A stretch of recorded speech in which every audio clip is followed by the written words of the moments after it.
मैंने तो तय किया है कि मैं जब भी रिटायर्ड हो जाऊंगा, मैं मेरे बाकी का जीवन वेद, उपनिषद और प्राकृतिक खेती के लिए खर्च करूंगा।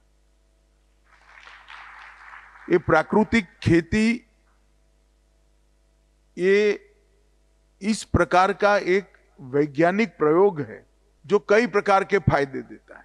फर्टिलाइजर वाला गेहूं खाने से कैंसर होता है, बीपी बढ़ता है, डायबिटीज होती है, थायराइड की प्रॉब्लम आती है। शुरू शुरू में तो हमें मालूम नहीं पड़ा।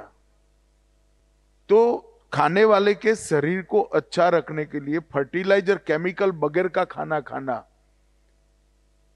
इसका मतलब है दवाइयों की जरूरत ही नहीं पड़ेगी। दूसरा, उत्पादन बढ़ता है। मेरे खेत पर मैंने प्राकृतिक खेती अपनाई है। आज मेरे उत्पादन में लगभग 1.5 गुना बढ़ोतरी हो चुकी है। आपके खेत में ज्यादा बारिश आएगी तो पानी बाहर चला जाता है ना? जाता है या नहीं जाता है? बोलिए ना। जाता है ना? अगर प्राकृतिक खेती आप करोगे तो एक बूंद पानी बाहर नहीं जाएगा, अंदर उतर जाएगा। क्यों? क्योंकि प्राकृतिक खेती करने के साथ ही केचवे बनते हैं। केचवे मतलब गुजराती में अरसिया कहिए ना આપણે। अब આપણે फर्टिलाइजर डाल डालकर सारे केचवे मार दिए। ये बड़े बड़े यूरिया के कारखाने डाले हैं, डीएपी के कारखाने डाले हैं, एमपीके के कारखाने डाले हैं, मगर हर केचवा यूरिया, डीएपी और एमपीके का स्वयं कारखाना है।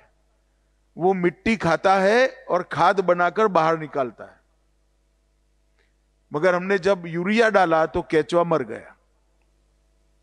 देसी गाय के गोबर से जो बहन जी ने प्रयोग किया है, जीवामृत और पेस्टिसाइड्स भी उसी में से ही बनते। सिर्फ इतने आपको 5 प्लास्टिक के पीप खरीदना है बस।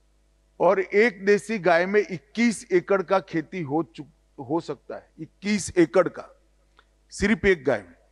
और गुजरात में तो गाय के, जो देसी गाय पालेगा, प्राकृतिक खेती करेगा, गाय के रख रखाव के लिए 900 रुपया उसको सरकार देती है। आपके नाम पर चेक ही आ जाएगा 900 रुपये का। इससे आपका उत्पादन भी बढ़ता है, खाने वाले की सेहत भी अच्छी होती है, धरती भी हमारी अच्छी हो जाती है, पानी का भी बचाव होता है। सभी प्रकार से प्राकृतिक खेती हमारा फायदा करता है। और भारत सरकार के सहकारिता मंत्रालय ने प्राकृतिक खेती का जो अनाज है वो खरीदने के लिए कोऑपरेटिव बनाई है।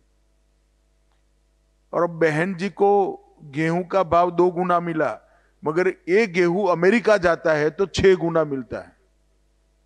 तो वो एक्सपोर्ट करने के लिए भी हमने एक कोऑपरेटिव बना दिया है।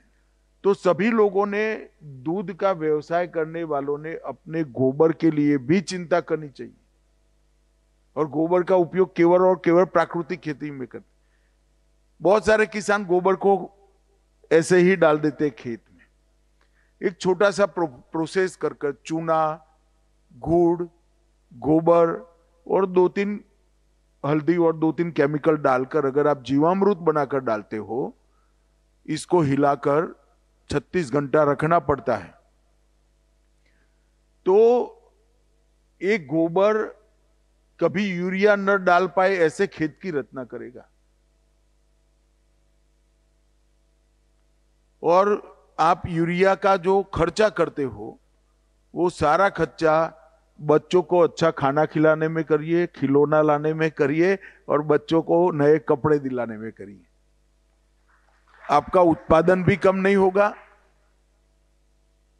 आप पुण्य का काम भी करोगे क्योंकि किसी को अच्छी सेहत दोगे। दूसरा पुण्य का काम करोगे, एक देसी गाय का पालन करोगे। और इसीलिए हमने प्राकृतिक खेती को बहुत बढ़ावा दिया है। अब 8-10 साल में इसके टेस्टिंग की व्यवस्था हो जाएगी, मंडियां बन जाएगी, खरीदने की व्यवस्था हो जाएगी, एक्सपोर्ट की भी व्यवस्था हो जाएगी। और अमूल के तर्ज पर जो आपका गेहूं है वो एक्सपोर्ट कर जो मुनाफा आएगा, इसका मुनाफा सीधा आपके अकाउंट में पर किलो के हिसाब से वापिस आ जाएगा।